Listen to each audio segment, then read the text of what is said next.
ડભોઈ શહેરમાં ઠેર ઠેર ઉભરાતી ગટરો, ગટરના ગંદા પાણી રોડ પર વહી રહ્યા છે, જેને લઈને મચ્છરોનો ઉપદ્રવ વધી ગયો છે. જેમાં મહુડી, ભાગોળ, માછીવાડ, ખાડા રાણાની હોટલ, ઈદગાહ વિસ્તાર, રેલવે ફાટક પાસે, કાંજીવાડ મસ્જિદ અને આશિયાના બિલ્ડિંગ પાસે છેલ્લા 3 દિવસથી ઉભરાતી ગટરોને લઈને લોકો ત્રાહિમામ પુકારી ઉઠ્યા છે. મંદિર, મસ્જિદ જવું હોય તો ગંદા પાણીમાંથી પસાર થવું પડે છે. પાણીના કારણે મચ્છરોનો ઉપદ્રવ વધી રહ્યો છે. હાલ સમગ્ર ગુજરાતમાં ચાંદીપુરમ રોગ વધી રહ્યો છે, તો શું ડભોઈ નગરપાલિકા તંત્ર જાગશે કે પછી કોઈ મોટા રોગચાળા થશે ત્યાં સુધી કોઈ મોટો રોગચાળો ફેલાશે ત્યારે તેઓની આંખો ખુલશે? એક તરફ ડભોઈના ધારાસભ્ય દર્ભાવતી બનાવવા તરફ જઈ રહ્યા છે, જ્યારે બીજી તરફ ડભોઈ નગરપાલિકાના સત્તાધીશો પ્રજાના પ્રશ્નના ઉકેલ લાવતા નથી. વારંવારની રજૂઆતો કરવા છતાં પણ કોઈ નિકાલ છેલ્લા 3 દિવસથી આવતો નથી.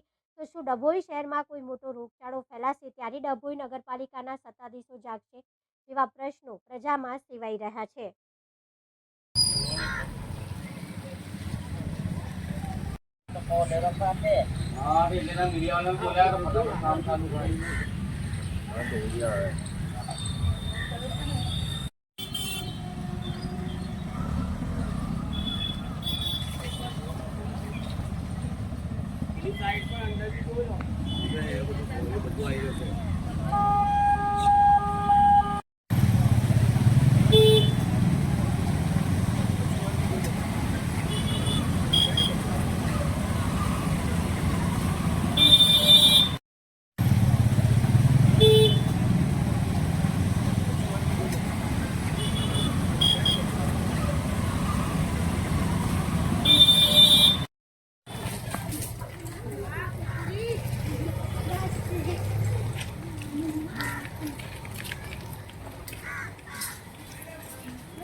અહીં મોરી ભોગોલ ફાટક પાસે રેલવે ગોલાની હોટલ પાસે એ બહુ જ વિસ્તારમાં ગટરનું પાણી બહુ ભરાઈ ગયું છે. હવે માંગ અમારી છે કે તમે અહીં ગાડી આવી ને સેજ ગટરનું દેખી જાઓ ને આ બધું સાફ કરાવી જાઓ. ડેન્ગ્યુ, મલેરિયા આ બધાની વાર જોવો છો તમે. હવે આ બધી બીમારી છે લાગે છે અમને. બેસવાનું બી મન નહીં થતું. ગટરમાં કેટલી ઘણ મારે છે. અમારા છોકરા પડવા જાય છે, મધરેસો છે.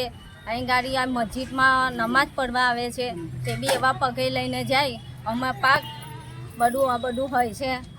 અમારા મુસ્લિમ છે.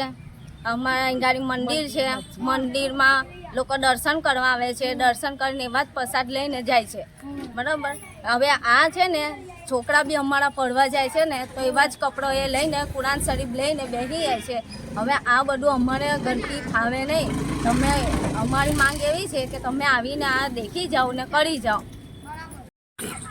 આ મહુડી ભગોળ રેલવે ફાટક પાસેનો વિસ્તાર છે ને એના પછવાડે ગોલાની હોટલ આવેલી છે.